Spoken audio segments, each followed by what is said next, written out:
আসসালামু আলাইকুম ভাই। ওয়ালাইকুম আসসালাম ভাই, বলেন।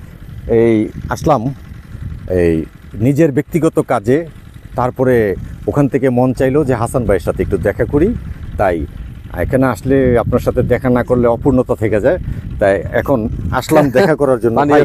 এই শুনলাম আপনার পেঁয়াজ নাকি অনেক ভালো হয়েছে, আসলে সেটা একটু দেখতে চাই, কিভাবে দেখবো? আলম ভাই, পিএস ক্ষেতের জন্য মানে আমি এই কয়দিনে যতটুকু শিখছি আর কি, যতটুকু শিখতে পারছি, জি পিএস ক্ষেতের জন্য আদর্শ মাটি হচ্ছে বেলে দোআঁশ। আচ্ছা আচ্ছা আচ্ছা। তো আমাদের এখানে অনেকেই পিএস রোপণ করছেন, তো পিএস গুলো সাধারণত একটু এঁটেল মাটিতে পড়ছে। আচ্ছা। আর সেকেন্ড হচ্ছে, আপনি যখন আমার সঙ্গে আসতেছিলেন তখন দেখছেন না এক ভদ্রলোক নিরাচ্ছে, অনেকগুলা লোক একসঙ্গে, অনেক। তো এই লোকগুলা নিরাচ্ছে কেন? আমরা যখন এই জমিটা যখন রোপণ করি, রোপণের আগে আমরা বেশ কিছু লোকজন নিয়ে প্রায় 15 থেকে 20 রোজ এখানে কাজ করাইছি যাতে জমিটা পরিষ্কার হয়। হ্যাঁ। তো সেই জন্য আমাদের এখন নিড়ে নিতে খরচ কম হচ্ছে বা আমরা অল্পতে নিড়ে এগিয়ে যাচ্ছি। আচ্ছা আচ্ছা। তো মাটি একটা ফ্যাক্ট, সেটা আমাদের অন্যান্য জায়গার তুলনায় আমাদের মাটিটা পিএস চাষের জন্য বেটার, উপযুক্ত আর কি, উপযুক্ত। সেকেন্ড হচ্ছে যে আগাছা কতটা কম রাখা যায় সেটা মনে হয় আমরা একটা সীমাবদ্ধতার মধ্যে রাখতে পারছি। আর আরেকটা বিষয় হচ্ছে যে ভাই, জমি গাছ যেগুলা দিছে আলহামদুলিল্লাহ, আল্লাহ যা দিচ্ছেন আলহামদুলিল্লাহ। তো এখন বাকি পিএস সম্বন্ধে বা কোনো সম্বন্ধে তো আমরা খুব বেশি ভালো ধারণা আমাদের নাই, অভিজ্ঞতা নাই, আপনার নাই, আমার নাই, আমরা শিখছি। তো আমাদের সঙ্গে কাজ করে আমাদের নুর ইসলাম ভাই, উনি তো এখানকার মানে একদম আপনি কৃষক বলতে পারেন, যে ভালো একজন কৃষক, ভালো একজন কৃষক। তো প্রায় 1-1.5 মাস ধরে সে কিন্তু আমাদের নুর ইসলাম ভাই কিন্তু খাটছে অনেক, পানি দিচ্ছে। নুর ইসলাম ভাই পালেসের মধ্যে পানি দেওয়ার সেরা। আচ্ছা আচ্ছা। সে অন্যান্য চাষাবাদ ভালো বোঝে। এই যে বেগুন ক্ষেত দেখেন, এই যে বেগুন ক্ষেত, কালকে কিন্তু ভাই একটু খরচের কথা বলি। আচ্ছা আচ্ছা। কালকে 2টার দিকে ওনারা 2 জন জমিতে ওষুধ দেওয়া শুরু করছে।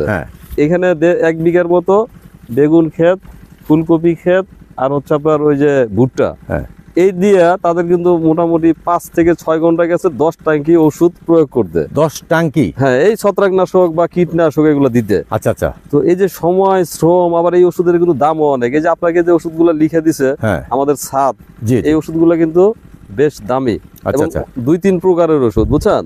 তো হয়তো বা খুব ভালো। তো সব মিলে মনে করেন যে নুর ইসলাম ভাই এগুলো এখন দেখাশোনাটা মেন নুর ইসলাম ভাই দেখতেছেন। তো আমার মনে হয় পিএস এর সম্বন্ধে আরো ভালো কিছু জানতে হলে আপনি একটু নুর ইসলাম ভাইয়ের সঙ্গে কথা বলতে পারেন। আচ্ছা আচ্ছা আচ্ছা আচ্ছা, তাহলে একটু আমি নুর ইসলাম ভাইয়ের সাথে কথা বলেন। নুর ইসলাম ভাই। জি ভাইয়া। ভালো আছেন ভাই? ভালো আছেন আপনি? একটু কথা বলতে আসছিলাম ভাই। হ্যাঁ বলেন। আসেন। পেঁয়াজের ব্যাপারে কিছু জানতে আসলাম ভাই। ভাই আমরা তো মনে করেন যে পিএসএডি লাগাইছি, মনে করেন যে এটা বুনছি, এটা মনে করেন যে ক্ষেত্রের ভিতরে আগাছা ছিল সুন্দর করে পরিষ্কার কইরা। আচ্ছা আচ্ছা। এরপরে ছিল এটা পরিষ্কার কি নিড়ানি দিছেন নাকি ওষুধ দিছেন? নিড়ানি দিছেন। কোনো আগাছা মারা কোনো ওষুধ দিইনি। আচ্ছা আচ্ছা, তাহলে তো আপনার 1 নম্বর ফসল। হ্যাঁ। তো এখন কতদিন হয়েছে পেঁয়াজের বয়সটা? পেঁয়াজের বয়স হয়েছে মাসখানেক উপরে। এই যে এখন দেখা যাচ্ছে পানি দিলেন, তাই না? পানি দেওয়াতে কি উপকার হইলো কোনো? হ্যাঁ, পানি দেওয়াতে উপকার হয়েছে। হ্যাঁ। এখন এই পেঁয়াজ কেমন হবে এটা আশা করা যায়? আশা করা যায় ভাই, অপায় যে পরিস্থিতি দেখা যায় এরকম যদি সুন্দর মতন উড়ে গেলে, সুশান্তি মতন যদি আল্লাহ যদি দেয়, তাহলে মনে করেন যে 120-30 মণ পেঁয়াজ পাওয়া যাবে। সামনে কি কোনো পেঁয়াজ ওগুলো দেখা যায়? ওগুলো পেঁয়াজ চলেন দেখি যাই একটু। আসলে পেঁয়াজের জন্য এই মাটিটা কেমন? পেঁয়াজের জন্য মাটিটা সুন্দর মাটি, ভালো মাটি। হ্যাঁ, বেলে দোআঁশ মাটি। এটা কি বেলে দোআঁশ? হ্যাঁ। কিন্তু বালুর পরিমাণটা বেশি দেখা যায় না? হ্যাঁ, বালির পরিমাণটা একটু বেশি। এরপর মনে করেন যে ভাই বাদামের জন্য তো এই মাটিটা বেস্ট। হ্যাঁ, বাদামের জন্য আমাদের ওই যে সামনে আছে এই যে ভাই পেঁয়াজ দেখা যাচ্ছে। হ্যাঁ, এই যে পেঁয়াজটা দেখা যাচ্ছে, আমি দর্শক আপনাদেরকে আমি দেখাচ্ছি। পেঁয়াজটি খুব সুন্দর হয়েছে। এটার ভিতরে কি পানি দিয়েছেন ভাই? হ্যাঁ ভাই, পানি দিয়েছিলাম একবার দিয়েছেন? হ্যাঁ। তা একবার দিয়েছেন কতদিন আগে? পানি দিয়েছিলাম আপনার 15 দিন আগে দিয়েছিলাম। 15 দিন, তার মানে তারপরে ভিজা রয়েছে? হ্যাঁ। মানে আর 2-3 বার দেওয়া লাগবে না? না, আর একবার দিলেই এটার কাজ শেষ। হ্যাঁ। তারপরে পেঁয়াজ যে উঠবে, এটা উঠতে কি চৈত্র মাস? হ্যাঁ, চৈত্র মাস শেষে উঠবো। আরো মানে 2 মাস প্রায়, না নাকি? হ্যাঁ, 2-3 মাস না 2 মাস? 2 মাস লাগবে। এটা 2 মাস লাগবে। এখন এই যে পেঁয়াজ উঠলে আপনার কেমন লাগবে ভাই? পেঁয়াজ উঠলে ভালো লাগবে ভাই। ভালো লাগবে, কারণ এটা তো আপনি নিজে যত্ন করে হ্যাঁ আপনি নিজে যত্ন করছেন, এগুলো তো মনে অনেক ভালো লাগার কথা না? হ্যাঁ ভালো লাগার কথা না ভাই, এত সুন্দর করে মনে করেন যে নিরেই দিলাম, আগাছা মারার কোনো ওষুধ দিয়ে নেই দেন, আগাছা মারার যদি ওষুধ একটা আগাছা দেখা যাচ্ছে না ভাই, পেঁয়াজ খুব লাল ভালো হয়ে লাগতেছে আসলে, ঠিক না? হ্যাঁ তা এই যে পেঁয়াজ বুনছেন, এটা কি এখান থেকে বিচন রাখার চিন্তা ভাবনা আছে? হ্যাঁ বিছন রাখার চিন্তা ভাবনা আছে, দেখতেছিল মনে করেন যে সুন্দর করে নিরেই দিতেছে আর সুন্দর করে নিড়ানি দিয়ে দিছেন। হ্যাঁ, পানি আর দিয়ে আপনার দিতেছি। পিছনে ভাই গারল দেখা যাচ্ছে, হ্যাঁ ওই গারলগুলো কি আপনারা পালেন? হ্যাঁ জি ভাই। কিরকম গারল পাল্লা লাভবান হওয়া যায়? ভাই আমরা তো মনে করেন যে গারো হয়েছিল মনে করেন যে মাসখানি আনছি, ঠিক আছে, হ্যাঁ। হপায়ালাই দিলে মনে করেন যে ভালো, আগে আনছিলাম মনে করেন ছোট ছোট বাচ্চা, হপায়ালাই দিলে ভালো। ভাই ওখানে দেখা যায় লাউ ধরে রয়েছে। হ্যাঁ হ্যাঁ, এটা ছিল লাউ গাছ। এটা লাউ গাছ, লাউ বিক্রি করছেন? লাউ অন্তরি ভাই বিক্রি করি নাই। মানে হইতেছে। হ্যাঁ এই যে বন্ধুরা দেখুন, এখানে চরের ভিতরে লাউ হয়ে রয়েছে, এই যে লাউ আপনাদেরকে দেখালাম, এখানে অনেকগুলো লাউ গাছ আছে। আর সামনে কি কফি গাছ না? হ্যাঁ সামনে কফি গাছ এই আছে। কফি গাছগুলোকে কফি আসছে? হ্যাঁ জি ভাইয়া। হ্যাঁ হ্যাঁ কয় কয় আইটেমের কফি বুনছেন? ফুলকপি আছে, পাতাকপি আছে। দোনোটা আইটেমই বুনছেন? হ্যাঁ তো এই দোনোটা আইটেম হয়েছে নাকি? হ্যাঁ জি ভাইয়া হয়েছে। যাক, ওটাকে পানি দেওয়া লাগে। হ্যাঁ কফি খেতে তো পানি দেওয়া আসলে সব ফসলেই কম বেশি পানি দেওয়া পানি লাগে না? দেওয়া লাগবেই। পানি দিলে বোধহয় ফসলটা ভালো হয়, হ্যাঁ। তাই না? আর এই বর্ষাকালে কি এই জায়গাটা ডুবে যায়? না ভাইয়া এই বর্ষাকালে এই জায়গাটা ডুবে না। এই জায়গাটা ডুবে না। না যাক, বর্ষাকালে ডুবে না, তাহলে এই জায়গাটা একটু সেফলি জায়গা নাকি? হ্যাঁ আর এই যে ভাই, এই কফিটা যে করছেন, কফি খেতে তো বোধহয় শুকাই গেছে নাকি? আর কফি খেতে শুকাইছে, আবার পানি পুনি দেওয়া লাগবে কিছু। পানি দেওয়া লাগবে না? কফিকে তো অনেকগুলো দেখা যায়, হ্যাঁ মোটামুটি ভালো কফি। এই যে মাঝখানে দেখাচ্ছি দর্শক, এই যে কফি হয়ে গেছে অলরেডি। কিন্তু ভাই ওই ফুটে গেছে দেখা যায়, নষ্ট হয়ে গেছে অনেকটা। এই দুই একটা নষ্ট হয়েছে। দুই একটা নষ্ট হয় এরকম না? আর এটা কি বাঁধাকপি? এটি ফুলকপি, পাতাকপি। ফুলকপি। আর পাতাকপি কোনটা? পাতাকপি ছিল এই যে এইটা। পাতাকপি কি ওই গোল হয়েছে? হ্যাঁ এই যে গোল হ্যাঁ হয়েছে। মাশাআল্লাহ, এটা তো খুব সুন্দর গোল হয়ে গেছে গা। এই যে দর্শক বন্ধুরা দেখুন, এই যে আমরা বাঁধাকপি বলি যেটাকে, সেটা পাতাকপি, দেখতে খুব সুন্দর আর অনেক সুন্দর। ভাই এখানে যে গাছগুলো হয়েছে, এই গাছগুলো দেখে ভাই আপনার কেমন লাগছে? জি ভাই ভালো লাগছে। আমার তো মনে হয় ওই গাছের থেকে এই গাছগুলো অত্যন্ত সুন্দর দেখা যাচ্ছে না? হ্যাঁ ভালো লাগছে না? হুম। এগুলো কি বেচার উপযুক্ত হয়ে গেছে না? হ্যাঁ বেচার উপযুক্ত তাহলে হয়েছে। বিক্রি করছেন না কেন? বিক্রি ভাইয়া করছি। করছেন? হ্যাঁ ও নিয়ে শাক গেছে কি এখান করছি। থেকে নাকি? না ওই ওপার যে বেচেছি, কতগুলো বেচছেন? বেচছিলাম 20 পিস লয়ে গেছিলাম, এরপর আরো। ওটা কি কাঁচা- পরীক্ষামূলক? হ্যাঁ পরীক্ষা করতে লিয়ে লয়ে গেছিলাম। মানে 20 পিস বিক্রি করে এসে পড়ছেন অলরেডি? হ্যাঁ তার মানে এখন এগুলো সব উঠাইয়া বিক্রি করে ফেলবেন, তাই না? হ্যাঁ যাক, সবগুলো উঠাইয়া বিক্রি করলে আপনাদের একটা পুঁজি এসে পড়বে, তাই না? হ্যাঁ যাক, আমি আশা করি যে আপনারা এইখান থেকে এই কফি, যেগুলো বাঁধাকপি আপনারা বিক্রি করেন, আর ওখানে আপনাদের ভুট্টা দেখা যাচ্ছে না? হ্যাঁ ভুট্টা তো বড় হয়ে গেছে অনেক। হ্যাঁ জি ভাইয়া। ভুট্টা কতটুকু বুনছেন? ওইটা তো মনে করেন যে এনে আছে বিঘা হানি, হুম। ওই ধারে আছে আর 5 বিঘা, হ্যাঁ, এরপর বিঘা 10 লাগানো হচ্ছে। 10 বিঘায় লাগাইছেন ভুট্টা। হ্যাঁ তার মানে ভুট্টা কি কি ফসল করছেন? কফি, লাউ, হ্যাঁ। সূর্যমুখী, হ্যাঁ। ভুট্টা, হ্যাঁ পেঁয়াজ, হ্যাঁ গাজর, হ্যাঁ। মরিচ। গাজর কি বিক্রি করছেন ভাই? হ্যাঁ গাজর বিক্রি করছি ভাই। তাই? হ্যাঁ মাশাল্লাহ মাশাল্লাহ। তার মানে কয়টা ফসল বিক্রি করলেন? গাজর, কফি, মরিচ। স্কোয়াশ, হ্যাঁ স্কোয়াশ, হ্যাঁ। তারপরে কাঁচামরিচ, এগুলো বিক্রি হয়েছে না? তো এখন তো আপনাদের বিক্রি করার পালা না? হ্যাঁ ভাই এখন তো শুধু টাকা আসবে। এতদিন টাকা দিছেন, এখন টাকা আসবে। সবাই আস্তে যাক, আস্তে আসবে। ভাইয়ের নামটা যদি একটু জানি। মোহাম্মদ নুর ইসলাম। নুর ইসলাম ভাই, আপনি আছেন কোন চরে বর্তমানে? আসি পালেশ্বর বদিয়া। পালের চর বর্দিয়াতে আছেন, শরীদপুর, জাজিরা, পালের চর নাকি? হ্যাঁ। এখন আছে আমরা বর্দিয়ার চরে। হ্যাঁ এই বর্দিয়ার চরে এখানে কি শিয়ালের আতঙ্ক আছে কোনো?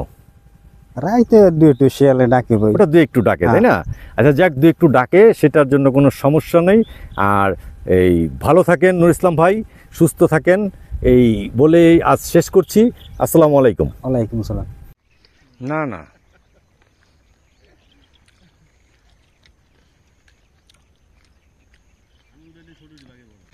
মামুন ভাই কি তুলছেন?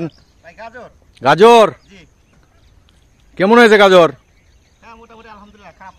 ভালো হয়েছে? দেখি এদিকে আনেন দি, আপনার ভাগ্য বলে ভালো।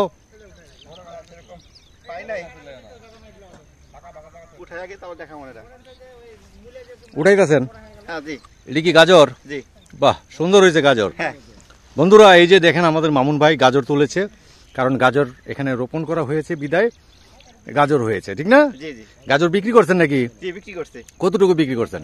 তাও মোটামুটি মন হানি কোন বিক্রি করে। মাশাআল্লাহ মাশাআল্লাহ। বাজারে নিয়ে জি বাজারে নিয়ে। হয়তো উঠাই এখন কালকে আবার বেচবেন না? জি তো আপনার হাতের গাজর তো বড় বড়ই দেখা যাচ্ছে। হ্যাঁ আলহামদুলিল্লাহ মোটামুটি ফলন খারাপ এগুলো না। পরে ধুবেন না? হ্যাঁ এগুলা কেটে আবার ধুয়ে হ্যাঁ। একটা একটা ধুতে হয়, অনেক পরিশ্রম করতে হয় এর পিছনে। একটা একটা করে ধুইতে হয়? জি এগুলা ভালো ছাড়াতে হয়, এগুলা মানে ধুয়ে পয়সা করতে হয়। আচ্ছা আচ্ছা আচ্ছা, তারপরে বাজারের বিক্রির উপযুক্ত হয়ে যায়। জি। আচ্ছা ঠিক আছে, তুলতে থাকেন। ঠিক আছে।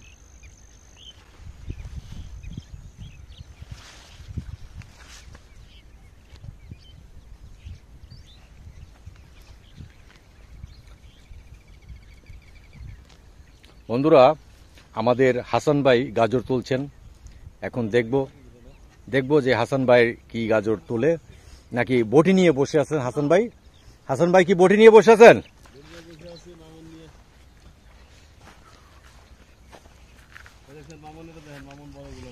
হ্যাঁ, মামুনকে দেখাইছি, মামুন বড় বড় পাইছে। আর এই যে আমাদের ফারুক ভাই গাজর তুলছে, এই যে, কারণ আপনার ভাগ্যে ছোট ছোট পরে।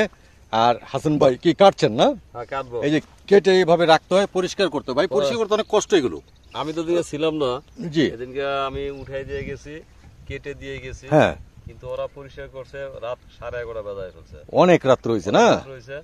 আর মামুন ওই হাতেগুলো দিয়ে যাও, আমি একটু কাটি। এখন মামুনের ভাগ্য ভালো, বুঝছেন? বড় বড় ওঠে। মামুন ধরলে বড়গুলো পায়, হ্যাঁ। আর আমি ধরলে পাই ছোটগুলা। আচ্ছা, এই যে দেখুন আপনারা, এই যে এটি সম্পূর্ণই গাজর গাছ। ধনিয়া পাতা গাছটা বড় হইলে ফেটে গেলে পাতাটা যেমন হয় ঠিক তেমনই দেখা যাচ্ছে। হাসান ভাই, ভাই এই যে গাজর কাটছেন, কেমন লাগছে ভাই? ফিলিংস তো অন্যরকম। হ্যাঁ, এখন যেহেতু আমি বেশ কয়েকদিন ধরে কিন্তু এখানেই থাকি। আচ্ছা আচ্ছা, ধরেন আজকে আসছি না, জি তো সকালবেলা ভিডিও দিয়ে আসছি আজকের। আচ্ছা তো আজকে থাকবো, কালকে আবার বিকালে যাব। আচ্ছা, দুটো ভিডিও বানায় নিয়ে যাব, ভিডিও দুটো দিয়ে দিব, হুম, দিয়ে আবার পরশু দিন আসবো, বুঝছেন? আচ্ছা, তো এরকম করে থাকছি আর কি, এমন করে সময় দিতে হয়, তাই না? সময় দিচ্ছে। আর 2 নম্বর, আমি কিন্তু নিজেও কিন্তু বাসায় প্রচুর কাজ করি, আপনি জানেন। আচ্ছা, এখন কি বাসার কাজটা এখানেই করতেছেন? মনে করেন যে বাসায় তো আমি তরকারি কাটি, কিংবা ধরেন যখন প্রয়োজন হয় কাপড় ধুই। ভাই ঘরের কথা পরে জানলো কেমনে? যেমনে না? না জানলে সমস্যা কি ভাই, ঘরের কাজ করি, আমি তো আর ইসের কাজ করি না। ঘরের তো যে কোনো কাজই আমরা পুরুষরা করতে পারি, আচ্ছা, করা উচিত। করা উচিত। কারণ আমার তো জানেন 2টা বাচ্চা, ওর মা তো সবসময় সামাল দিতে পারে না। হ্যাঁ, আমার এখানে বাবা মাও তো থাকে না। জি তো যে কারণে আপনার যেমন বড় ফ্যামিলি, একজন আরেকজনকে অন্যভাবে হেল্প করতে পারেন, হুম, কিন্তু আমার তো এখানে হেল্প করার মতো তেমন কেউ নাই। তাই আপনি হেল্প করেন? তো আমি হেল্প করি। তো এই জায়গায় আসলেও আমি কিন্তু ওদের সঙ্গে কাজটা করি। আচ্ছা, তো আমি যখন কাজ করি তখন সাধারণত ভিডিও করতে পারি না, তো এই জন্য দেখাইতেও পারি না। কারণ আপনি আসছেন দেখে এখন হয়তো দেখতে পারছেন যে আগামীতে কি ভাই বেশি করে গাজর বোনার ইচ্ছা আছে? আগামীতে এবার যে আমরা যেটা বুঝলাম আলম ভাই, জি আপনাকে আগে বলছি, আমাদের প্ল্যানিং আছে যে আমরা যেহেতু খামার করব, তো ফার্মি মুরগি হুম, আর হচ্ছে আপনার গারম, এগুলো করবেন? এই 2টা মেন। হ্যাঁ, আর এই পাশে হাঁসের জন্য একটা খামার করব। আচ্ছা আচ্ছা আর বাদ বাকি হয়তো আমরা খাবারের জন্য সবজি করব। আচ্ছা, আর পুরো জমি যদি কোনো জায়গায় ফাঁকা থাকে সেখানে বাদাম বা মিষ্টি কুমড়া, যেটা এই পরিবেশের সাথে এবং মাটির সাথে যেটা খাপ যায়, খায়। খাপ খায়। আচ্ছা আর বর্ষাকালীন সবজি করব। আচ্ছা আচ্ছা, বর্ষাকালে আপনার কাঁচামরিচ রোপণ করবো এখানে পানির ভিতরে।